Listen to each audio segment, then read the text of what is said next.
Yo, what is up, guys? Welcome to Andy's Reviews, and today we are going to be reviewing Oppenheimer, directed by Christopher Nolan, and starring the likes of Cillian Murphy, Emily Blunt, Matt Damon, Robert Downey Jr., and a whole bunch of other actors. Let's get into it.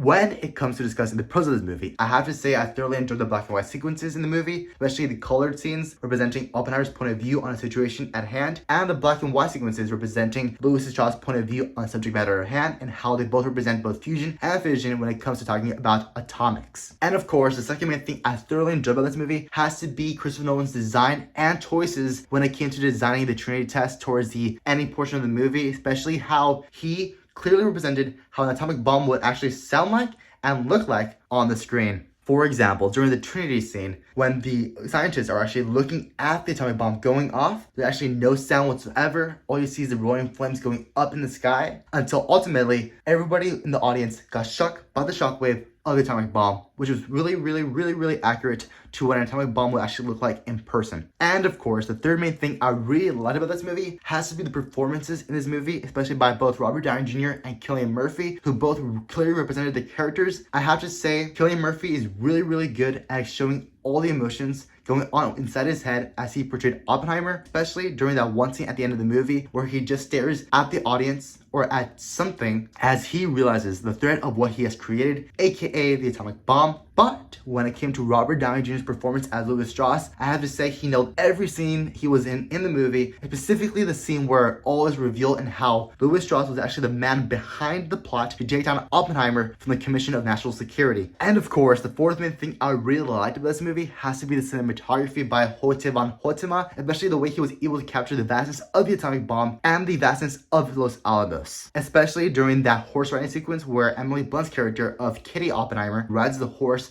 to meet Oppenheimer right before they ultimately make out. And of course, the fifth main thing I thoroughly enjoy about this movie has to be the storytelling in this movie, especially how Christopher Nolan chose to tell this movie in a non-linear fashion, especially considering how the movie opens up with Dr. Robert Oppenheimer being interrogated by members of the Security Council. And it is from that moment onward in which the events of the story actually take place, where we actually get to see the education of Dr. Robert Oppenheimer as he went to Cambridge and how he ultimately met his idols, aka Loris Bourne. It is from that moment onward where we, the audience, get to see the events of the story unfold, all the way from the point of Dr. Robert Oppenheimer's education, all the way to him being hired by the United States government to create the atomic bomb, all the way to the development of the Trinity test, and all the way to the actual initiation of the Trinity test and the successful explosion at Los Alamos. And finally, we get to see that Dr. Robert Oppenheimer actually had second thoughts and actually regretted creating the atomic bomb in the first place, especially considering how he dedicated himself to the controlling and containment of atomic weapons around the world so that no one has to die the way the people of Japan died.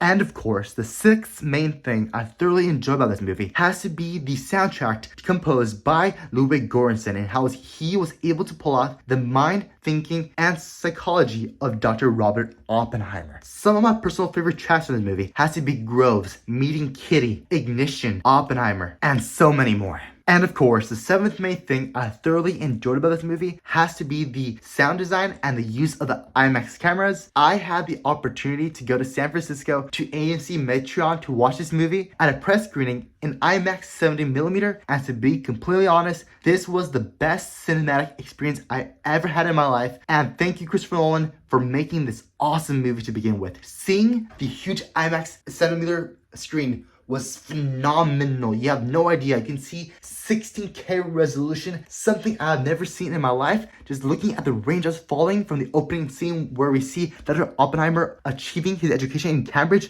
all the way to the actual explosion of the Trinity test, all felt and sounded phenomenal.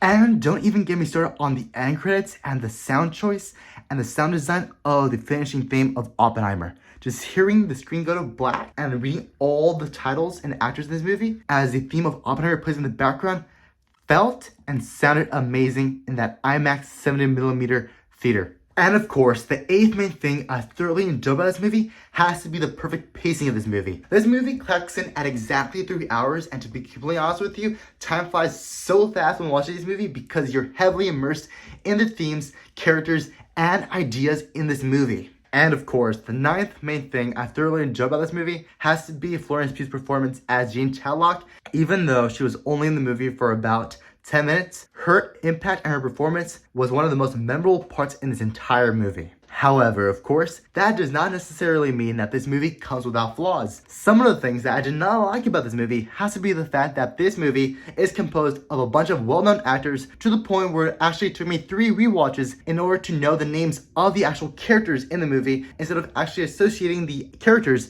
with the actors. And of course, the second main thing I did not like about this movie has to be the fact that this movie's marketing completely bamboozled the audience that went to go watch this movie. The trailers depict this movie being about Dr. Robert Oppenheimer creating the atomic bomb, which is partly true. But in reality, this movie was an all-out core drama that mostly took place in the court and actually recapped the events of the Trinity test, aka the creation of the atom bomb, and the aftermath of those events. And it wasn't until a week before the movie released that Universal Pictures decided to publish a trailer called An Opening Look that actually revealed the true type of movie that this movie really was in the first place. And to be completely honest with you, I was totally okay with it. I honestly quite enjoyed the surprise and actually went into this movie with no expectations whatsoever and ended up being surprised in amazement. And of course, the third main thing I did not like about this movie has to be the fact that this movie doesn't really delve deep into any of the characters that surround Oppenheimer. I completely understand that this movie is called Oppenheimer and should mainly focus upon the story of Dr. Robert Oppenheimer, but couldn't Christopher Nolan actually invest a little bit more time giving us more depth and story as to the other characters in this movie, specifically the likes of Dr. Hill, Kitty Oppenheimer, and Florence Pugh's character of Jean Tadlock, as well as Matt Damon's character of Groves. And of course, the fourth main thing I do not like about this movie has to be the fact that this movie has a crap ton of plot lines and jumps from one point in time to another to the point where we, the audience, could actually be confused as to what's actually going on in the movie, which is a huge no-no in terms of storytelling. But to be completely honest with you, I was actually able to keep up with the events of the movie, but it took me 3 times of rewatching this movie in order to completely understand its story and the actual names of the characters, which I had no idea who they were besides just the actors' names attached to that character. And that, of course, brings us to the end of today's video. When it comes to placing this movie on the Annie's Reviews grading system, I have to say that this movie deserves roughly 8.5 chimichangas out of 10 chimichangas, a rewatchability score of 1 time every 2 years in order to maintain its authenticity, as well as a grade of just an A-. Well, there you have it. Feel free to follow me at Annie Talks About Movies Way Too Much on Instagram, and stay tuned for the next video. Thank you and have an awesome day, guys.